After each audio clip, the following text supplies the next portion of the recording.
hindi nga matatanggap nga nito nga nanay ni Onse ang totoo dahil matagal na nga rin itong sinabi ni Lailani sa kanya kung sino ang tunay na anak ni Charlene.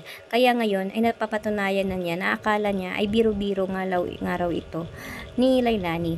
Ngunit ngayon ay nakita nga niya ang resulta ng DNA test na totoo nga pala talaga ang sinabi ni Lailani na anak niya ni Charlene itong ang dalaga. Kaya ay agad nga itong sumugod itong nga si Charlene nang nalaman nga niya at hinanap nga niya itong si Divina at binigyan nga niya ito ng malutong na sampal dahil na rin sa ginawa niyang katarantaduhan dahil matagal niyang pinagkait sa kanya ang katotohanan. At ngayon ay nalalaman na rin ni Charlene kaya't galit na galit ito at nangako nga niya itong ipapakulong itong si Charlene.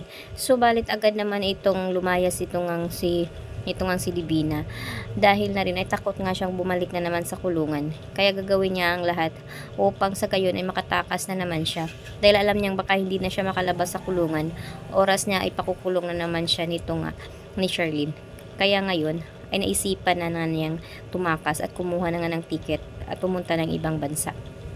Subalit ay agad nga siyang maagapan ni na Charlene dahil na rin ay nalaman rin nila na may plano nga itong tumakas.